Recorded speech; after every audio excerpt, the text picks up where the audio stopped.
এই চেকপোস্টের প্রধান উদ্দেশ্য হলো আসন্ন ঈদ উপলক্ষে জনমনোজনে একটা স্বস্তি থাকে যে সকল আইন শৃঙ্খলা বাহিনীর পাশাপাশি র্যাব আমরা মাঠে আছি। আমরা র্যাব 2-এর আমাদের আভিযানিক কর্মকাণ্ডের পাশাপাশি প্রতিদিনই আমরা রাত্রিকালীন সময়ে আমাদের দায়িত্বপূর্ণ এলাকা মোহাম্মদপুর, আদাবর, ধানমন্ডি, শেরেবাংলানগর, আগারগাঁও বিভিন্ন রাজধানীর গুরুত্বপূর্ণ সংবেদনশীল জায়গায় আমরা চেকপোস্ট কার্যক্রম পরিচালনা করছি। এই চেকপোস্টের প্রধান উদ্দেশ্য হলো আসন্ন ঈদ উপলক্ষে জনমনোজনে একটা স্বস্তি থাকে যে সকল আইন শৃঙ্খলা বাহিনীর পাশাপাশি র্যাব আমরা মাঠে আছি। অন্যান্য আভিযানিক কর্মকাণ্ডের পাশাপাশি এই চেকপোস্টগুলো আমরা কার্যক্রম পরিচালনা করছি। আমরা বিভিন্ন ধরনের মোটরসাইকেল, সিএনজি, প্রাইভেট কার এগুলো আমরা তল্লাশি কার্যক্রম করছি, যাতে জনমনে একটা থাকে যে কোনো ধরনের অপরাধ যাতে আমরা একটা নির্মূল করতে পারি।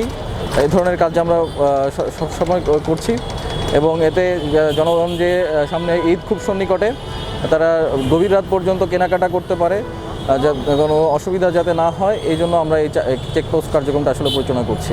এছাড়াও আমরা প্রতিদিনই আমাদের এলাকায় আমরা ব্লক রেড পরিচালনা করছি। অন্যান্য অভিযানের পাশাপাশি আমরা যে আমাদের গোয়েন্দা তথ্য আছে, গোয়েন্দা তথ্য এবং আপনাদের কাছ থেকে বা বিভিন্ন জায়গা থেকে আমরা তথ্য সংগ্রহ করছি।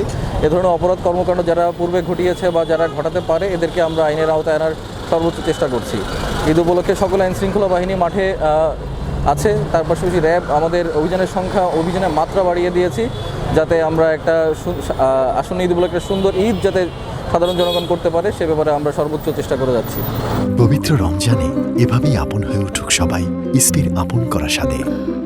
ইসপি আপন করা স্বাদে। আমরা যাদের এই যে মোটরসাইকেল এবং সিএনজি, প্রাইভেট কার এদের আমরা থামাচ্ছি, তাদের তল্লাশি করছি। যাদের কাছে আমরা যে নির্দিষ্ট কাগজপত্র থাকার কথা সেগুলো নেই, সে ব্যাপারে আমরা দেখছি। আমাদের সাথে ট্রাফিক সার্জেন্ট আছে, যারা মোটরসাইকেলে হেলমেট ব্যবহার করছে না তাদেরকে আমরা মামলা দিচ্ছি।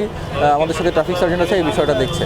তো এটা আমাদের চলমান, আমাদের আরও কিছুক্ষণ এটা চলবে। সবশেষে আমরা অ্যাকচুয়ালি বলতে পারবো টোটাল কতগুলো আমরা করলাম।